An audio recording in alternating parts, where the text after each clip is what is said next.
ഞാൻ പറയാം, എൻ്റെ വിശ്വാസം എനിക്ക് സ്വന്തമായൊരു കഴിവുമില്ല, എൻ്റെ ഉമ്മക്ക് സ്വന്തമായൊരു കഴിവുമില്ല, എൻ്റെ ഉപ്പക്ക് സ്വന്തമായൊരു കഴിവുമില്ല, എൻ്റെ ഡോക്ടർക്ക് സ്വന്തമായൊരു കഴിവുമില്ല, മുഹ്യിദ്ദീൻ ഷേഖിന് സ്വന്തമായൊരു കഴിവുമില്ല, ബദരീങ്ങൾക്ക് സ്വന്തമായൊരു കഴിവുമില്ല, മുത്തു മുസ്തഫ നബി സല്ലല്ലാഹു അലൈഹി വസല്ലമക്കും സ്വന്തമായി ഒരു കഴിവുമില്ല. അല്ലാഹു തആലക്ക് മാത്രമേ കഴിവുള്ളൂ എന്ന് 100% വിശ്വസിക്കുന്നവനാണ്, അത് പറയുന്നവനാണ്, അത് പ്രചരിപ്പിക്കുന്നവനാണ്. നമുക്ക് ചോദിക്കാനുള്ളത്, ബദരീങ്ങൾക്ക് ഒരു കഴിവുമില്ല എന്ന് നിങ്ങൾ പറയുന്നുവെങ്കിൽ എല്ലാ കഴിവുമുള്ള അള്ളാഹുവിനോട് തേടുന്നതിൽ നിന്ന് നിങ്ങളെ തടയുന്നത് എന്താണ്?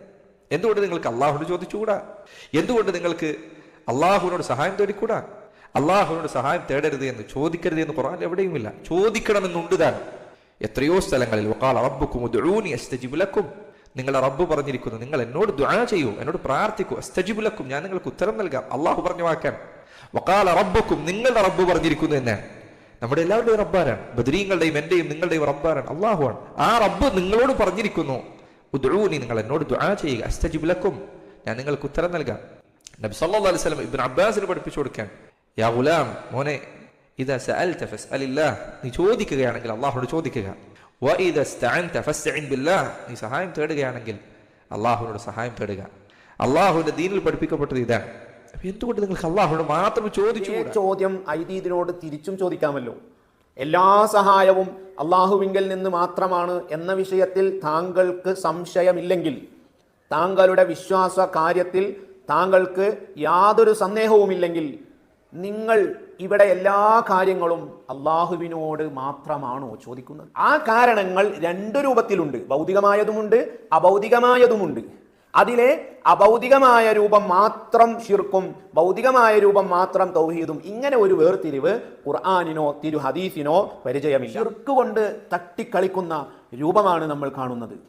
ഷിർക്ക് എന്നതിനെക്കുറിച്ച് ഒരു ABCDയും അറിയാതെ പഠിക്കാതെ സുന്നികളെ മുശ്രിക്കാക്കാനുള്ള വ്യഗ്രതയിൽ എന്തൊക്കെയോ വിളിച്ചു പറയുന്ന ഒരു അവസ്ഥയാണ് നമ്മൾ കാണുന്നത്. അസ്സലാമു അലൈക്കും വറഹ്മത്തുള്ളാഹി. ബിസ്മില്ലാഹി അൽഹംദുലില്ലാഹി സ്വലാത്തു വസ്സലാമു അലാ അഷ്റഫിൽ മുർസലീൻ വഅലാ ആലിഹി വസ്വഹ്ബിഹി അജ്മഈൻ. പ്രിയമുള്ളവരെ, ബഹുമാനപ്പെട്ട ഖലീലുൽ ബുഖാരി തങ്ങൾ ഉസ്താദ് ഒരു 4 മിനിറ്റിൻ്റെ ഒരു പ്രഭാഷണ ക്ലിപ്പ് ബദരീങ്ങളെ എന്ന ശീർഷകത്തിൽ നമ്മുടെ സുന്ന ക്ലബ്ബിൽ പോസ്റ്റ് ചെയ്തല്ലോ കഴിഞ്ഞ ദിവസം. അതിന് നമ്മുടെ ഐദീദ് ആ 4 മിനിറ്റിന് 42 മിനിറ്റ് ദൈർഘ്യമുള്ള ഒരു മറുപടി വീഡിയോ ചെയ്തതായി ശ്രദ്ധയിൽപ്പെട്ടു. ബദരീങ്ങൾക്ക് ഒരു കഴിവുമില്ല, എല്ലാ കഴിവും അള്ളാഹുവിന് ആണല്ലോ, അങ്ങനെയാണെങ്കിൽ അള്ളാഹുവിനോട് ചോദിച്ചാൽ പോരെ എന്ന മഹാസംഭവമായ ഒരു ചോദ്യമാണ് നമ്മുടെ ഐദീദ് ചോദിച്ചിട്ടുള്ളത്.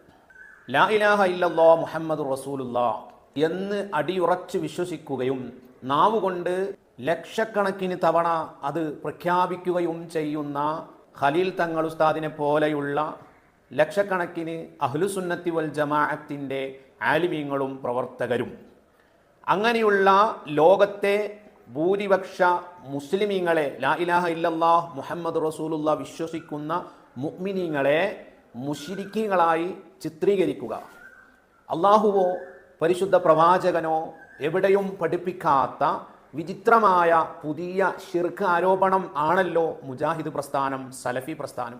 ആ സലഫിയത്തിൻ്റെ തനി വാദം നമ്മുടെ ഐദീദ് പേറിക്കൊണ്ട് ഇങ്ങനെ ആലിമീങ്ങളെ പരിഹസിക്കുകയും കളിയാക്കുകയും ചെയ്യുന്ന സംസാരം നമ്മൾ കേൾക്കുകയാണ്.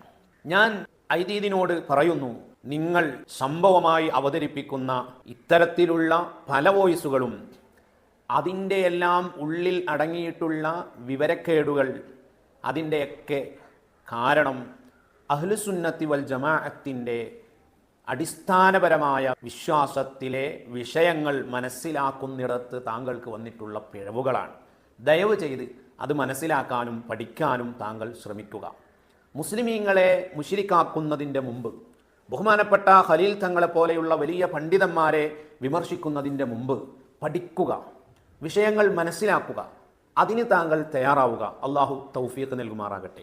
ഒരു വിശ്വാസി ആരോട് സഹായം തേടിയാലും, അത് ഭൗതികമായ സഹായമായാലും അഭൗതികമായ സഹായമായാലും, എല്ലാ സഹായവും സൃഷ്ടിച്ചു തരുന്നവൻ അള്ളാഹു സുബ്ഹാനഹു വ തആല മാത്രമാണ് എന്നതാണ് സുന്നികളുടെ വിശ്വാസം എന്നത്.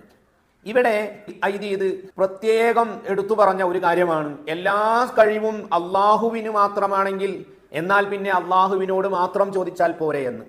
ഇതേ ചോദ്യം ഇതിനോട് തിരിച്ചും ചോദിക്കാമല്ലോ. എല്ലാ സഹായവും അള്ളാഹുവിങ്കിൽ നിന്ന് മാത്രമാണ് എന്ന വിഷയത്തിൽ താങ്കൾക്ക് സംശയമില്ലെങ്കിൽ, താങ്കളുടെ വിശ്വാസ കാര്യത്തിൽ താങ്കൾക്ക് യാതൊരു സന്ദേഹവുമില്ലെങ്കിൽ, നിങ്ങൾ ഇവിടെ എല്ലാ കാര്യങ്ങളും അള്ളാഹുവിനോട് മാത്രമാണോ ചോദിക്കുന്നത്? ഭൗതികമായ കാര്യങ്ങളും സൃഷ്ടിക്കുന്നതും ആ സഹായങ്ങളും എല്ലാം റബ്ബുൽ ഇസ്സത്തായ അള്ളാഹുവിങ്കിൽ നിന്ന് മാത്രമാണ് വരുന്നത് എന്നതല്ലേ മുസ്ലിമീങ്ങളുടെ വിശ്വാസം? ഈ വിശ്വാസം താങ്കൾക്കുണ്ടെങ്കിൽ ഇവിടെ ഭൗതികമായ വിഷയങ്ങളിൽ അള്ളാഹുവിനോട് തന്നെ ചോദിക്കേണ്ടേ എന്നൊരു ചോദ്യം താങ്കളോട് ചോദിച്ചാൽ താങ്കൾ എന്തായിരിക്കും, എങ്ങനെയായിരിക്കും അതിനോട് പ്രതികരിക്കുക? അറിഞ്ഞാൽ സന്തോഷമുണ്ട്.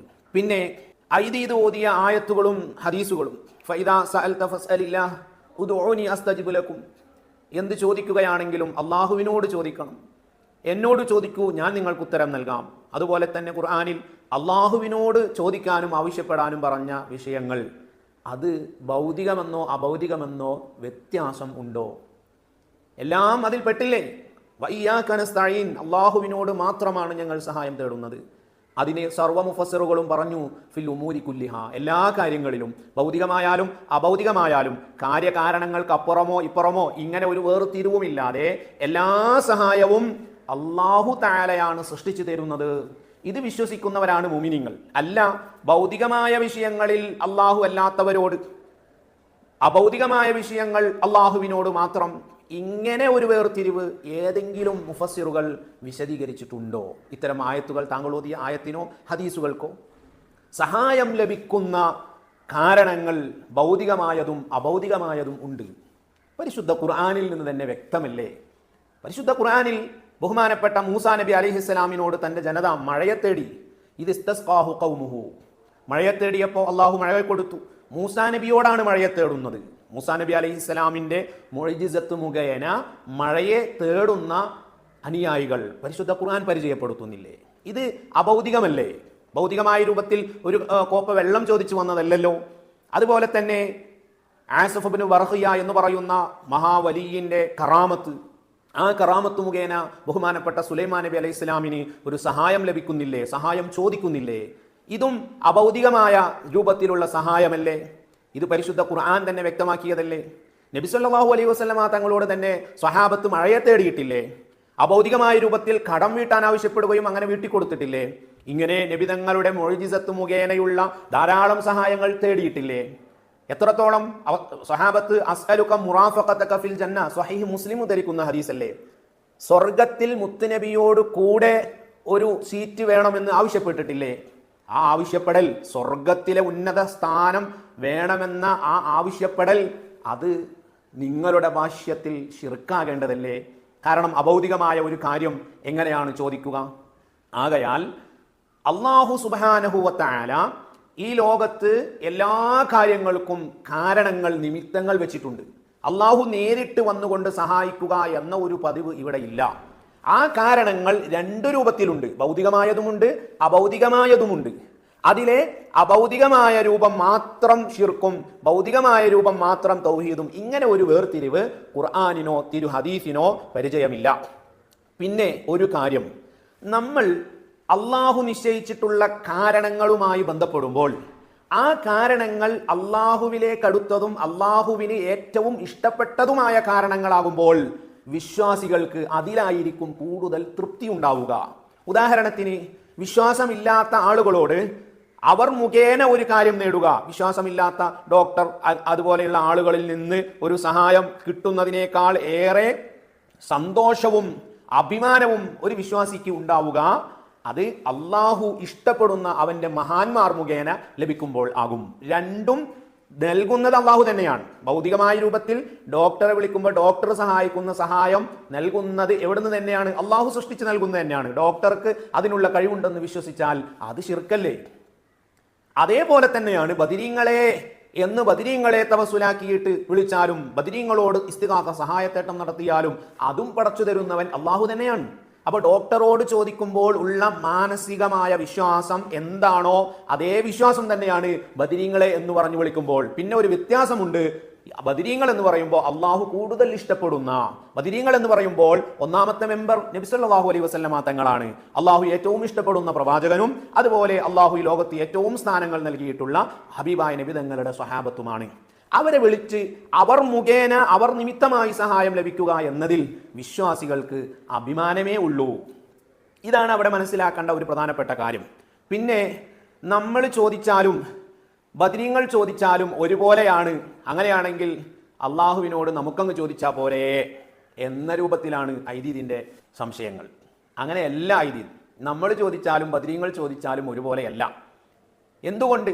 അള്ളാഹുവിന്റെ ഹബീബ് നബി സല്ലല്ലാഹു അലൈഹി വസല്ലമ തങ്ങൾ പഠിപ്പിക്കുന്നു. ഹദീസ് സ്വഹീഹുൽ ബുഖാരിയാണ്. അതിൽ പറയുന്നു, ഇന്ന മിൻ ഇബാദില്ലാഹി മൻ ലൗ അഖ്സമ അലല്ലാഹി ലഅബറഹു. അള്ളാഹുവിന്റെ ചില അടിമകൾ, അള്ളാഹു ഇഷ്ടപ്പെടുന്ന ചില ഔലിയാക്കൾ, അവർ അള്ളാഹുവിന്റെ പേരിൽ സത്യം ചെയ്തൊരു കാര്യം പറഞ്ഞാൽ അള്ളാഹു തആല അത് നടപ്പിലാക്കി കൊടുക്കും. അപ്പൊ അള്ളാഹുവിന്റെ ചില പ്രത്യേകക്കാർ ഉണ്ട്. ഇതുപോലെ ഇത് പരിശുദ്ധ ഖുർആനിൽ നിന്നും നമുക്ക് മനസ്സിലാക്കാവുന്ന ഒരു കാര്യമാണ്. ബഹുമാനപ്പെട്ട യാക്കൂബ് നബി അലൈഹി ഇസ്ലാമിന്റെ മക്കൾ അബദ്ധം സംഭവിച്ചപ്പോൾ യാക്കൂബ് നബി അലൈഹി ഇസ്ലാമിനോട് വന്നിട്ട് പറഞ്ഞു, യാ അബാന അസ്തഗ്ഫിർ ലനാ ദുനൂബനാ, ഞങ്ങളുടെ പാപങ്ങൾ അങ്ങ് ഒന്ന് അള്ളാഹുവിനോട് പുറത്തു തരാൻ ആവശ്യപ്പെടണം. എന്തിനാണ് യാക്കൂബ് നബിയോട് അവർ ആവശ്യപ്പെട്ടത്? അള്ളാഹു അല്ലേ പാപങ്ങൾ പൊറുക്കേണ്ടവൻ. അള്ളാഹുവിനോട് നേരിട്ട് ചോദിച്ചില്ലല്ലോ. ഉടനെ യാക്കൂബ് നബി എന്താ പറഞ്ഞത്? ഞാനും നിങ്ങളും അള്ളാഹുവിന്റെ അടിമകളാണ്, നിങ്ങൾ നേരിട്ട് അള്ളാഹുവിനോട് ചോദിക്കുക എന്നല്ല പറഞ്ഞത്. യാക്കൂബ് നബി പറഞ്ഞു, ഖാല സൗഫ അസ്തഗ്ഫിറു ലക്കും, നിങ്ങൾക്ക് വേണ്ടി ഞാൻ പൊറുക്കലിനെ തേടാം. ഇതാണ് പരിശുദ്ധ ഖുർആൻ നമ്മെ പഠിപ്പിക്കുന്നത്. മഹാന്മാർ ചോദിക്കുമ്പോൾ അതിന് കൂടുതൽ സാധ്യതകൾ ഉണ്ട്, നമ്മളെപ്പോലെയുള്ള സാധാരണ ആളുകൾ ചോദിക്കുന്നതിനേക്കാൾ. അതാണ് നമ്മൾ ബദരീങ്ങളെ എന്ന് വിളിക്കുമ്പോൾ അത് ബദരീങ്ങളെ പടച്ചവനാക്കുന്നില്ല, അള്ളാഹു ആക്കുന്നു എന്ന ധാരണ വേണ്ടതില്ല. ബദരീങ്ങളെ എന്ന് വിളിച്ചാൽ അതിന്റെ അർത്ഥം എന്താണ്? ബദരീങ്ങൾ മുഖേന അള്ളാഹുവെ നീ ഞങ്ങൾക്ക് സഹായം നൽകണേ, അല്ലെങ്കിൽ ബദരീങ്ങളെ നിങ്ങൾ അള്ളാഹുവിനോട് ഞങ്ങളുടെ കാര്യത്തിൽ ഒന്ന് ആവശ്യപ്പെടണേ. ഇതാണ് ഇസ്തിഗാസയുടെയും തവസ്സുലിന്റെയും എല്ലാം അർത്ഥം. അല്ലാതെ അള്ളാഹുവിനെ കൂടാതെ നിങ്ങൾ സ്വന്തമായി പടച്ചു തരൂ എന്ന ഒരു ധ്വനി പോലും വിശ്വാസികളുടെ നാവ് കൊണ്ട് പറയുമ്പോൾ ഉണ്ടാവുകയില്ല. പ്രിയപ്പെട്ട ഐദീൻ, അതിനെ ഇങ്ങനെ വളച്ചൊടിച്ച് ശിർക്കിലേക്കൊന്നും എത്തിക്കേണ്ട യാതൊരു ആവശ്യവും കാര്യവും ഇല്ല. അതേപോലെ തന്നെ നമ്മൾ ബദരീങ്ങളെ എന്ന് വിളിക്കുമ്പോൾ ഞാൻ നേരത്തെ പറഞ്ഞതുപോലെ വിശ്വാസികൾക്ക് അവർ ഏറ്റവും ഇഷ്ടപ്പെടുന്നവരെ ആപൽഘട്ടത്തിൽ വിളിക്കുന്നത് സന്തോഷമാണ്.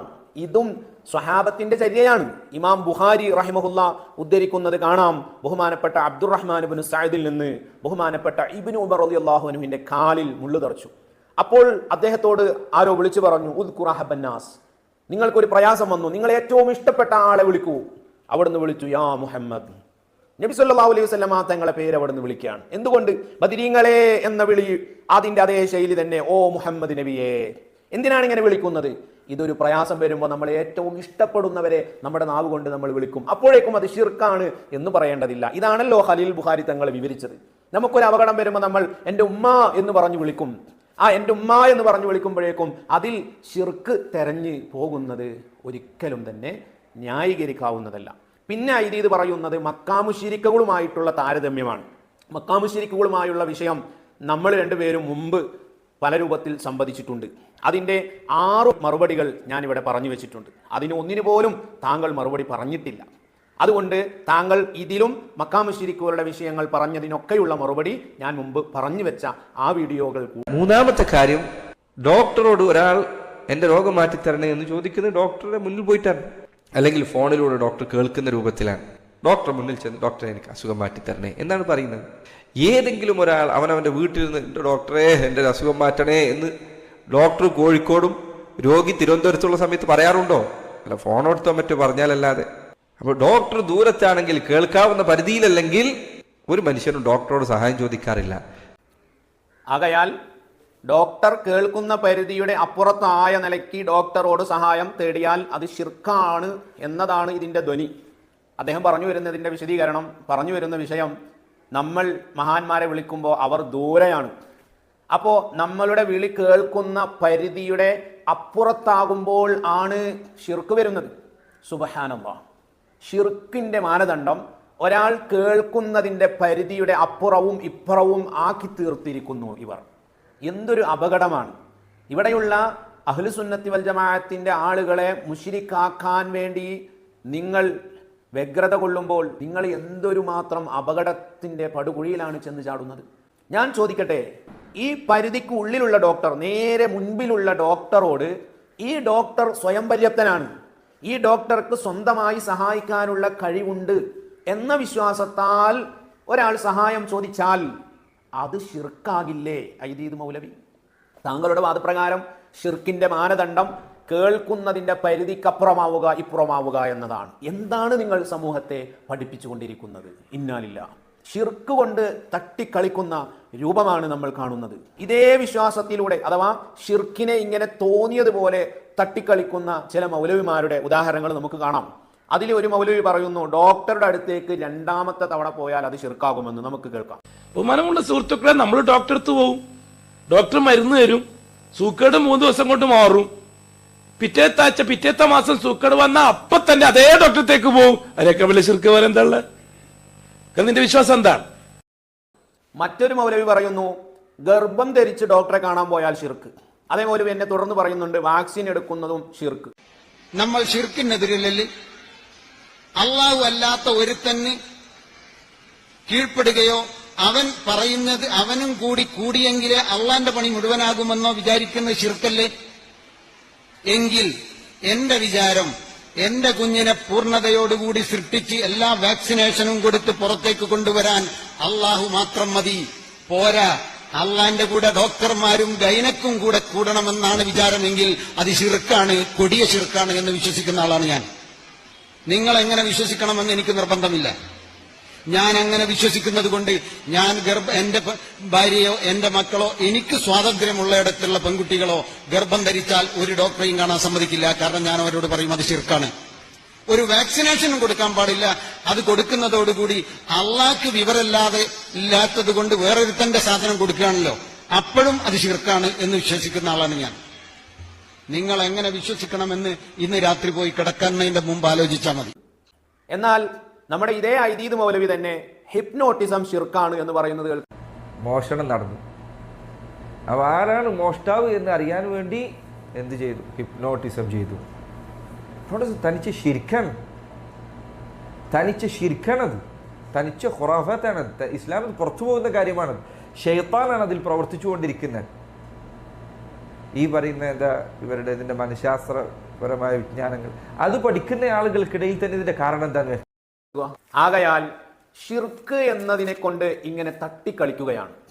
ഷിർക്ക് എന്നതിനെ കുറിച്ച് ഒരു ABCDയും അറിയാതെ പഠിക്കാതെ സുന്നികളെ മുശ്രിക്കാക്കാനുള്ള വ്യഗ്രതയിൽ എന്തൊക്കെയോ വിളിച്ചു പറയുന്ന ഒരു അവസ്ഥയാണ് നമ്മൾ കാണുന്നത്. ഈ ഐദീദ് മൗലവിയുടെ ഇതേ വിശ്വാസത്തിലൂടെ സഞ്ചരിച്ചപ്പോൾ കണ്ടില്ലേ ഷിർക്ക് വന്ന രൂപങ്ങൾ? ഡോക്ടറെ എടുത്തു പോയാൽ ഷിർക്ക് വരുന്നു. സുബ്ഹാനല്ലാഹ്. ഇനി ഐദീദ് പറയുന്ന മറ്റൊരു വിവരക്കേട് കേൾക്കുക. നിങ്ങൾ കേരളത്തിലിരുന്ന് മക്കയിലും മദീനയിലും മറമാടപ്പെട്ട ബദരീങ്ങളെ വിളിച്ചു തേടുന്നു. അവരെവിടെ കിടക്കും? നിങ്ങൾ എവിടെ കിടക്കുന്നു? ഒരു ജീവിച്ചിരിക്കുന്ന കാലത്താണെങ്കിലുള്ള കാര്യം ഞാൻ അത് പറയുന്നത്. കേരളത്തിലുള്ള ആളുകൾ മക്കയിലും മദീനയിലും മരണപ്പെട്ടവരെ വിളിക്കുന്നു. ഇതാണ് പ്രശ്നം. ആ രൂപത്തിലാണെങ്കിൽ പ്രിയപ്പെട്ട ഐദീദ് മൗലവി, കേരളത്തിൽ ഇരുന്നു കൊണ്ട് ഒരാൾക്ക് നിസ്കരിച്ച ആ നിസ്കാരം കഴിയുമ്പോഴേക്കും ഷിർക്ക് വരണ്ടേ? നിങ്ങളുടെ കൂട്ടത്തിലുണ്ടായിരുന്ന, നിങ്ങളുടെ ഇതേ റൂട്ടിലൂടെ സഞ്ചരിച്ച ചേകന്നൂർ മൗലവി പറഞ്ഞ ആ ഒരു ആശയത്തിലല്ലേ ഇപ്പോൾ താങ്കൾ ഉള്ളത്? കാരണം അത്തഹിയാത്തിൽ അസ്സലാമു അലൈക അയ്യുഹൻ നബിയു എന്ന് മുത്തുനബിക്ക് സലാം പറയുന്നു. അസ്സലാമു അലൈക അയ്യുഹൻ നബിയു, ഓ നബിയായവരെ എന്ന് നബിതങ്ങളെ വിളിച്ചുകൊണ്ട് പറയുന്ന സലാം കേരളത്തിൽ നിന്ന് മദീനയിലേക്ക് വിളിച്ചു പറയുമ്പോൾ അത് താങ്കൾ ഇപ്പോൾ പറഞ്ഞതനുസരിച്ച് ഷിർക്കാകേണ്ടതല്ലേ? അതുകൊണ്ടല്ലേ നിങ്ങൾ ഏതെങ്കിലും ആൾ മരിച്ചു കഴിഞ്ഞാൽ മരിച്ച ആളുടെ വീട്ടിലേക്ക് ചെന്നാൽ എന്തേ പോയിട്ട് സലാം പറയാത്തത്? മരിച്ച ആൾ കിടക്കുന്ന കണ്ടു കഴിഞ്ഞാൽ, ഏതെങ്കിലും നിങ്ങളുടെ നേതാവ് മരിച്ചു കഴിഞ്ഞാൽ അവരുടെ അടുത്ത് അസ്സലാമു അലൈക്കും, സ്വന്തനല്ലേ മരിച്ചില്ലേ, എന്താ വിശേഷം എന്ന് ചോദിക്കാറുണ്ടോ? ഇല്ല. അവരെ മരിച്ച ആൾക്ക് സംസാരിക്കില്ല, നിങ്ങൾക്ക് അറിയാം. അത് മറ്റൊരു അബദ്ധമാണ് താങ്കൾ മനസ്സിലാക്കി വെച്ചതിൽ. ഞങ്ങൾ സലാം പറയുന്നു, മരിച്ചു കഴിഞ്ഞാൽ നമ്മൾ സംസാരിക്കുന്നതും സലാം പറയുന്നതും ഒക്കെ മരിച്ചു കിടക്കുന്ന ബോഡിയോടല്ല. ഈ ശരീരത്തിനല്ല കേൾക്കുക കാണുക എന്ന കഴിവുള്ളത്. മരിച്ചു കഴിഞ്ഞ് വീട്ടിൽ കിടക്കുന്നത് റൂഹില്ലാത്ത, ആത്മാവില്ലാത്ത ശരീരമാണ്. ആ ശരീരത്തോട് സംസാരിക്കുക എന്ന വിഷയത്തെക്കുറിച്ചാണ് അദ്ദേഹം പറയുന്നത്. നമ്മുടെ വാദവും നമ്മുടെ വിഷയവും എന്താണ്? നമ്മൾ ആരോടാണ് സംസാരിക്കുന്നത്? നമ്മൾ ആത്മാക്കളോടാണ് നമ്മൾ സലാം പറയുന്നത്. ഇദ്ദേഹത്തിന്റെ ഈ ശൈലി അനുസരിച്ച് മരിച്ചതിന് ശേഷം അവരൊന്നും കേൾക്കൂല, എന്നാണ് അദ്ദേഹം അതിൽ നിന്ന് മനസ്സിലാക്കിയത്. നിങ്ങൾ മനസ്സിലാക്കണം, മരിച്ചതിന് ശേഷം അവരൊന്നും കേൾക്കൂലേ? ഇതാണോ ഇസ്ലാം പഠിപ്പിച്ചത്? സ്വഹീഹുൽ ബുഖാരിയിൽ തന്നെ നബി സല്ലല്ലാഹു അലൈഹി വസല്ലം തങ്ങൾ പറഞ്ഞത് എന്താ? ഇന്നൽ അബ്ദ ഇദാ വുദിഅ ഫീ ഖബ്രിഹി വതവല്ല അൻഹു അസ്ഹാബുഹു വഇന്നഹു ലാ യസ്മഉ ഖർഅനി അലിഹിം. മരിച്ചു കഴിഞ്ഞ് ഖബറിൽ വെച്ച് കഴിഞ്ഞാൽ അദ്ദേഹത്തിന്റെ കൂടെയുള്ളവരൊക്കെ അവിടുന്ന് പിന്തിരിഞ്ഞു പോയാൽ അദ്ദേഹത്തിന് അവിടെ ഖബറിൽ അദ്ദേഹത്തിന് റൂഹ് ഇട്ടുകൊടുക്കുകയാണ്. ആ സമയത്ത് അദ്ദേഹം അവരുടെ ചെരുപ്പിന്റെ വാറടി ശബ്ദം പോലും കേൾക്കും. ചെരുപ്പിന്റെ വാറ് കാലിൽ തട്ടുന്ന ശബ്ദം മണ്ണിന്റെ അടിയിലുള്ള ആൾ കേൾക്കുമെന്നാണ് നബി സല്ലല്ലാഹു അലൈഹി വസല്ലം തങ്ങൾ പഠിപ്പിക്കുന്നത്. നിങ്ങൾ ചിന്തിച്ചു നോക്കൂ, നബി സല്ലല്ലാഹു അലൈഹി വസല്ലം തങ്ങളും ഇമാം ബുഖാരിയും മുസ്ലിമീങ്ങളും ഇവരുമായിട്ട് വല്ല ബന്ധവുമുണ്ടോ? നബി തങ്ങൾ പഠിപ്പിച്ച വിഷയവും ഇവർ പറയുന്ന വിഷയവുമായിട്ട് എന്തുമാത്രം അകലമുണ്ട്? നബി തങ്ങൾ പറയുന്നു, മരിച്ചു കഴിഞ്ഞാൽ ചെരുപ്പിന്റെ വാറടി ശബ്ദം പോലും കേൾക്കും. ജീവിച്ചിരിക്കുന്ന ആൾ കേൾക്കുമോ? ഒരു റൂമിൽ കിടന്നുറങ്ങുന്ന ആൾ ആ റൂം അടച്ചിട്ട് കഴിഞ്ഞാൽ പുറത്തുകൂടെ നടന്നു പോകുന്ന അയാളുടെ ചെരുപ്പിന്റെ വാറടി ശബ്ദം കേൾക്കുമോ? ഇല്ലല്ലോ. അപ്പൊ ജീവിച്ചിരിക്കുന്നവർ കേൾക്കുന്നതിനേക്കാൾ കൂടുതൽ മരിച്ചവർ കേൾക്കും എന്നല്ലേ ഈ ഹദീസിൽ നിന്ന് പഠിപ്പിക്കുന്നത്? മാത്രമല്ല, അൽ മുഅ്ജമുൽ ഔസത്തിൽ ത്വബറാനി ഇമാം ഉദ്ധരിക്കുന്ന ഒരു ഹദീസ്, ഇന്ന അമാലകും തുഅറദു അലാ അഖാരിബികും വഅശായിരികും മിൻ അഹ്ലിൽ ആഖിറ. നബി സല്ലല്ലാഹു അലൈഹി വസല്ലം തങ്ങൾ പറഞ്ഞു, നിങ്ങൾ ചെയ്യുന്ന നിങ്ങളുടെ പ്രവർത്തികൾ നിങ്ങളിൽ നിന്ന് മരിച്ചുപോയിട്ടുള്ള കുടുംബക്കാര് അവർക്കത് വെളിവാക്കപ്പെടും. നിങ്ങൾ ചെയ്ത നല്ല പ്രവർത്തനങ്ങൾ കണ്ട് അവർ സന്തോഷിക്കുന്നുണ്ട്. ഇത് നബി സല്ലല്ലാഹു അലൈഹി വസല്ലം തങ്ങൾ പഠിപ്പിച്ചതാണ്. ഈ ഹദീസിനൊക്കെ എന്താണ് ഇത് ചെയ്യുക? മരിച്ചു കഴിഞ്ഞാൽ പിന്നെ അവരൊന്നും അറിയില്ല, ഒന്നും കേൾക്കൂല. സുബ്ഹാനല്ലാഹ്. ഇസ്ലാമുമായിട്ട് ഒരു ബന്ധവുമില്ലാത്ത വാദങ്ങളാണ് ബഹുമാനപ്പെട്ട ഖലീലുൽ ബുഖാരി തങ്ങൾ ഉസ്താദിനെ എതിർക്കുക, വിമർശിക്കുക എന്ന ഒരു ലക്ഷ്യത്തോടു കൂടെ മാത്രം ഇത് ഇങ്ങനെ പ്രസ്താവിച്ചു കൊണ്ടിരിക്കുന്നത്. നിങ്ങൾ നോക്കൂ, സ്വഹീഹ് മുസ്ലിം ഉദ്ധരിക്കുന്ന ഒരു ഹദീസ്, നബി സല്ലല്ലാഹു അലൈഹി വസല്ലം തങ്ങൾ ബദർ യുദ്ധം കഴിഞ്ഞ് ബദറിൽ മരിച്ചുപോയ ജീവനറ്റുപോയ ശത്രുക്കളുടെ അരികിൽ വന്ന് റസൂലുള്ളാഹി ഉറക്കെ വിളിച്ചു, യാ അബാജഹൽ, യാ ഉമയ്യ, യാ ഉത്ബ, യാ ഷൈബ എന്നിങ്ങനെയുള്ള ശത്രുക്കൾ ഓരോരുത്തരുടെ പേരെടുത്ത് നബി തങ്ങൾ വിളിച്ചു. അപ്പോൾ ഉമർ റളിയല്ലാഹു അൻഹു ചോദിച്ചു, അല്ല നബിയെ, അങ്ങ് വിളിച്ച് സംസാരിക്കുന്ന സംസാരം അവർ കേൾക്കുമോ? നബി തങ്ങൾ പറഞ്ഞു, മാ അൻതും ബി അസ്മാ ലിമാ ഖൂലു മിൻഹും, ഞാൻ പറയുന്നത് നിങ്ങളെക്കാൾ നന്നായി അവർ കേൾക്കും. അവ മരിച്ചുപോയവർ നന്നായി കേൾക്കുന്നുണ്ട് എന്നാണ് നബി സല്ലല്ലാഹു അലൈഹി വസല്ലം തങ്ങൾ പഠിപ്പിച്ചത്. ആകയാൽ മരണശേഷം കേൾക്കുന്നതും കാണുന്നതും ഇടപെടുന്നതൊന്നും അവരുടെ ശരീരങ്ങളല്ല, അവരുടെ ആത്മാക്കളാണ്. അതുകൊണ്ടാണ് ആത്മാവിന് കേൾക്കുന്നതിന് ശരീരം ആവശ്യമില്ല. ഫത്ഹുൽ ബാരിയിൽ അസ്കലാനി തങ്ങൾ സ്വഹീഹായ സനദോടുകൂടെ ഉദ്ധരിക്കുന്നുണ്ടല്ലോ, ബഹുമാനപ്പെട്ട ഖലീലുല്ലാഹി ഇബ്രാഹിം നബി അലൈഹിസ്സലാം അന്ന് ആ കാലഘട്ടത്തിൽ ഉറക്കെ വിളിച്ചു, ഹജ്ജിന് വേണ്ടി ക്ഷണിച്ചു. ആ ക്ഷണം ഖിയാമത്ത് നാൾ വരെ ഹജ്ജ് ചെയ്യുന്ന ആരൊക്കെയുണ്ടോ അവർ എല്ലാം അവരുടെ ആത്മാക്കൾ, റൂഹുകൾ കേട്ടു. അന്ന് കേട്ടവരാണ് പിന്നീട് ഹജ്ജിന് ലബ്ബൈക് അല്ലാഹുമ്മ എന്ന് പറഞ്ഞു വരുന്നത് എന്ന് പഠിപ്പിച്ചില്ലേ? അപ്പോൾ കേൾക്കുന്നതിന് ആത്മാവ് ശരീരത്തിന്റെ ഉള്ളിൽ ഉണ്ടാകണം, അതിന്റെ അപ്പുറത്താണെങ്കിൽ കേൾക്കൂല എന്ന മൗഢ്യമാണ് തീർച്ചയായിട്ടും ഇതിനെ ഇത്തരത്തിലുള്ള വാദങ്ങളിലേക്ക് എത്തിച്ചിട്ടുള്ളത്.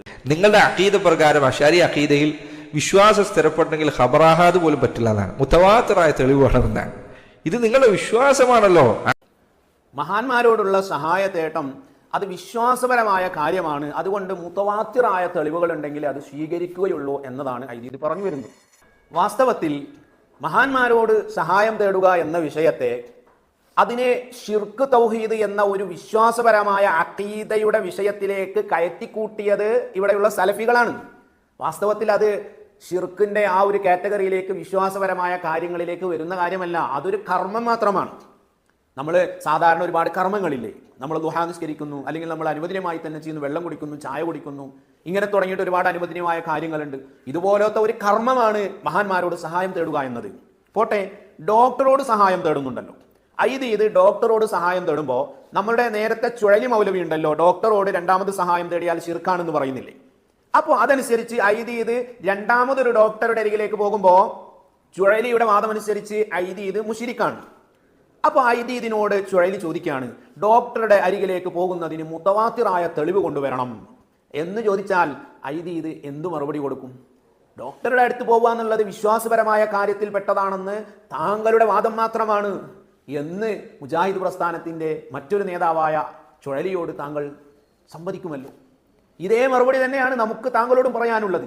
വാസ്തവത്തിൽ വെറും കർമ്മപരമായ ഒരു വിഷയത്തെ എടുത്തുകൊണ്ട് അതിനെ ശിർക്കാരോപിച്ചുകൊണ്ട് അത് വിശ്വാസപരമായ കാര്യത്തിൽ പെട്ടതാണ്, അതുകൊണ്ട് അതിന് മുതവാത്തിറായ തെളിവ് വേണം എന്ന് ചോദിക്കുന്നത് അത് മഹാ അബദ്ധവും വിവരമില്ലായ്മയുടെ ചോദ്യമായിട്ട് നമ്മൾ അതിനെ കണക്കാക്കുന്നു. ബദരീകളുടെ കൂട്ടത്തിൽ 13 ആൾക്കാരാണല്ലോ ശുഹദാക്കളായത്. അപ്പൊ ബദരീങ്ങൾക്ക് വലിയ കഴിവ് കൊടുത്തിട്ടുണ്ട് എന്നാണ് നിങ്ങൾ പറയുന്നത്. എന്തുകൊണ്ടാണ് ബദരീങ്ങളുടെ കൂട്ടത്തിൽ 13 പേർ ശുഹദാക്കളായത്? അവർക്ക് സ്വന്തത്തിന് നേരെ വന്ന വെട്ട് തടുക്കാൻ കഴിഞ്ഞില്ല, അവർക്ക് മരണത്തെ തടുക്കാൻ കഴിഞ്ഞില്ല. തങ്ങളുടെ മുന്നിൽ തങ്ങളുടെ ശത്രു തങ്ങളെ ആക്രമിക്കാനിരിക്കുന്നവർക്ക് മനസ്സിലായില്ല. അത് തടുക്കാൻ കഴിയാത്തത് കൊണ്ടല്ലേ അവർ മരിച്ചുപോയത്, അതുകൊണ്ടല്ലേ അവർ വഫാത്തായത്. അപ്പൊ ഇനി ചില ആൾക്കാർ ചിലപ്പോൾ ദുർന്യായം പറഞ്ഞേക്കാം. അവർ പറയും അത് അവർക്ക് ഷഹീദാവാനുള്ള ആഗ്രഹം കൊണ്ടാണ് ഈ 13 ആൾക്കാർ. അപ്പൊ ബാക്കി 13 പുറത്തുള്ള ആൾക്കാരോ അവർക്ക് ഷഹീദാവാൻ ആഗ്രഹം ഇല്ലാഞ്ഞിട്ടാണോ? നിങ്ങൾ പറയുന്ന വാദങ്ങളുടെ അപകടം എത്ര വലുതാണെന്ന് ചിന്തിച്ചു നോക്കൂ. ഈ 13 ആൾക്കാർ ഷഹീദായി, ഒന്നല്ലെങ്കിൽ അവർക്ക് മരണത്തെ തടുക്കാൻ അല്ലെങ്കിൽ ഈ ശത്രുവിന്റെ വാള് തടുക്കാനുള്ള കഴിവുണ്ടായിരുന്നു എന്ന് നിങ്ങൾ സമ്മതിക്കണം.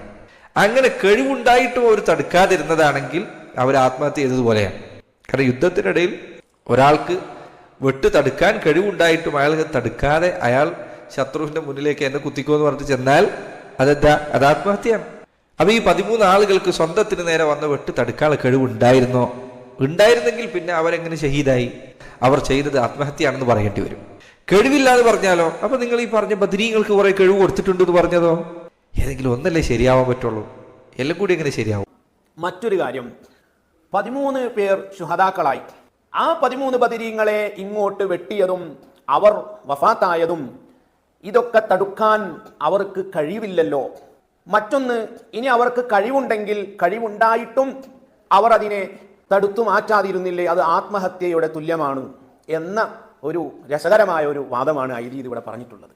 സുഹൃത്തുക്കളെ, എനിക്ക് വളരെ വിനീതമായി ഐദീദിനോട് പറയാനുള്ളത്, സുന്നത്ത് ജമാഅത്തിന്റെ വിശ്വാസം എന്താണ് എന്ന് മനസ്സിലാക്കാതെ പഠിക്കാതെ എന്തൊക്കെയോ വിവരക്കേടുകൾ പൂർണ്ണ കോൺഫിഡൻസോടുകൂടെ വിളിച്ചു പറയുന്നുണ്ടല്ലോ. വല്ലാത്ത അത്ഭുതം തന്നെ. നമ്മൾ സുന്നികളുടെ വിശ്വാസവും ഇദ്ദേഹം ഈ പറഞ്ഞതുമായിട്ട് ഒരു ബന്ധവുമില്ല എന്നതാണ്. ഇദ്ദേഹം ഈ പറഞ്ഞ ആശയത്തിനോട് ചേർന്നുകൊണ്ടൊരു കാര്യം ചോദിക്കുകയാണ്. ഒരാൾ നടന്നു പോകുമ്പോൾ, കാഴ്ചയുള്ള ഒരാൾ നടന്നു പോകുമ്പോൾ പെട്ടെന്ന് കാല് തെന്നി ഒരു കുഴിയിലേക്ക് വീണു. ഐദീദിന്റെ ഭാഷ്യമനുസരിച്ച് അയാൾ കാഴ്ചയില്ലാത്ത അന്ധനാണെന്ന് വിധിക്കണം എന്നതാണോ? എന്താണ് താങ്കൾ പറഞ്ഞതിൻ്റെ അർത്ഥം?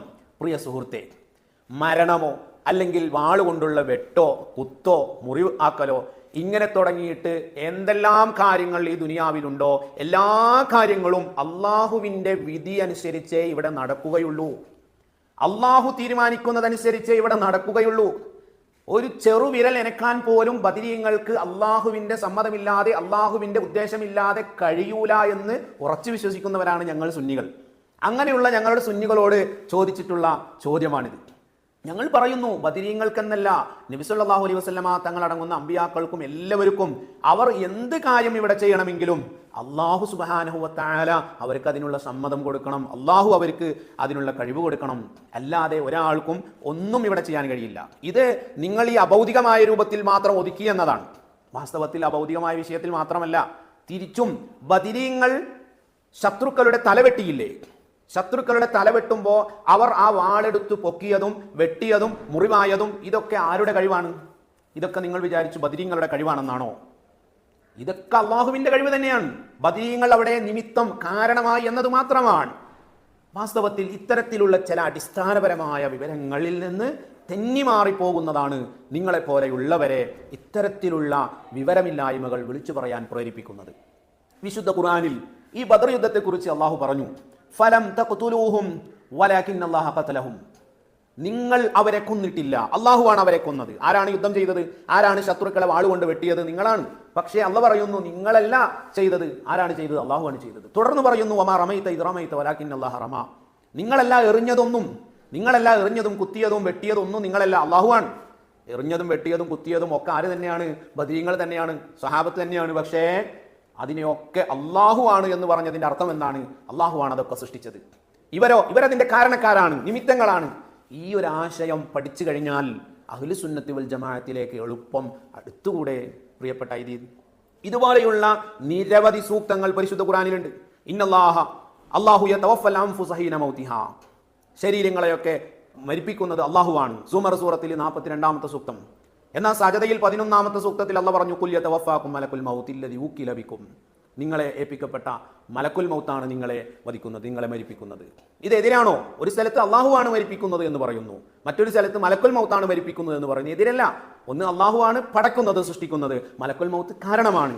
അതുപോലെ പരിശുദ്ധ ഖുർആൻ ആലി ഇമ്രാൻ 126-ാമത്തെ സൂക്തം അല്ലാഹു പറയുന്നു ഫമൻ നസ്റു ഇല്ലാ മിൻ ഇൻദില്ലാ, ഏതൊരു സഹായവും അള്ളാഹുവിങ്കിൽ നിന്ന് മാത്രമാണ്. ഇതേ പരിശുദ്ധ ഖുർആൻ സൂറത്ത് അംഫാലിൽ ബദറിനെ കുറിച്ച് പറയുന്നിടത്ത് പറഞ്ഞു വഇനിസ്തൻസറൂകും ഫിദ്ദീനി ഫഅലൈകുമുൻ നസ്ർ, അവർ നിങ്ങളോട് ദീനിന്റെ വിഷയത്തിൽ സഹായം ചോദിച്ചാൽ നിങ്ങളുടെ മേൽ ബാധ്യതയാണ് സഹായിക്കൽ. എല്ലാ സഹായവും അള്ളാഹു മാത്രമേ, അള്ളാഹുവിന്റെ അടുക്കൽ നിന്ന് മാത്രമേ ലഭിക്കുകയുള്ളൂ എന്ന് മറ്റൊരായത്തിൽ പറയുന്നു. നിങ്ങൾ സഹായം കൊടുക്കണമെന്ന് മറ്റൊരായത്തിൽ പറയുന്നു. ഈ ആയത്തുകൾ തമ്മിൽ പരസ്പരം എതിരാകുമോ ഐദീദേ? അപ്പോൾ ഇത്തരത്തിലുള്ള ചെറിയ ചെറിയ കാര്യങ്ങൾ പോലും പഠിക്കാതെയാണ് ഖലീലുൽ ബുഖാരി ഉസ്താദിനെ, തങ്ങൾ ഉസ്താദിനെ പോലെയുള്ള മഹാന്മാരെ വിമർശിക്കാൻ താങ്കളെ പോലെയുള്ള ആളുകൾ ശ്രമിക്കുന്നത്.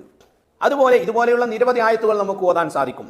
ഇനി താങ്കൾ ഈ ക്ലിപ്പിൽ പറഞ്ഞ ഒരു കാര്യമാണ് ഷഹാദത്തും കറാമത്തും. അവിടെയും താങ്കൾ ഞങ്ങളുടെ വാദത്തെ കോട്ടി മാറ്റിയിട്ട് ഒരു പുതിയ വാദം ഉണ്ടാക്കി, എന്നിട്ട് പരിഹസിക്കുന്നു. വാസ്തവത്തിൽ എന്താണ് അവിടെയുള്ള ഞങ്ങളുടെ വാദം?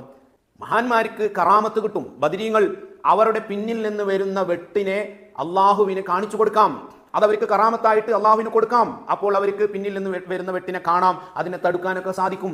ഇതൊന്നും അസംഭവ്യമായ കാര്യമൊന്നുമല്ല. സ്വഹീഹുൽ ബുഖാരിയിൽ തന്നെ നബിതങ്ങൾ പറയുന്നില്ലേ, ഞാൻ ഖിബലയിലേക്ക് തിരിഞ്ഞ് നിസ്കരിക്കുമ്പോൾ എൻ്റെ പിന്നിലുള്ള നിങ്ങളുടെ മനസ്സിന്റെ ഉള്ളകം ഞാൻ കാണുന്നു, നിങ്ങളുടെ പ്രവർത്തികൾ ഞാൻ കാണുന്നു.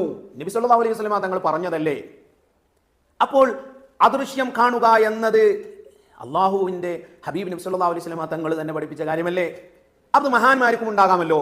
അപ്പൊ മഹാന്മാർക്ക് അങ്ങനെ പിന്നിൽ വരുന്ന വെട്ട് കാണാം, അതൊരു കറാമത്താണ്. എന്നാൽ അതിനേക്കാൾ വലിയ കറാമത്താണ് അവർ ഷഹീദാവുക എന്നുള്ളത്. ഷഹീദാകുമ്പോൾ ആ പിന്നിൽ നിന്ന് വരുന്ന വെട്ടിനെ അള്ളാഹു കാണിച്ചു കൊടുക്കാതെ അവർ ആ വെട്ടേറ്റ് അവർ വഫാത്താകുന്നു. രണ്ടും കറാമത്ത് തന്നെയാണ്. പിന്നിൽ നിന്ന് വരുന്ന വെട്ടിനെ കാണുക എന്നത് കറാമത്താണ്, കാണാതെ ആ വെട്ടുകൊണ്ട് അവർ ഷഹീദാവുക എന്നുള്ളത് മറ്റൊരു കറാമത്താണ്. ഈ രണ്ട് കറാമത്തിൽ ഏറ്റവും വലിയ കറാമത്ത് ഷഹാദത്താണ്. ആ കറാമത്ത് അള്ളാഹു അവർക്ക് കൊടുത്തു.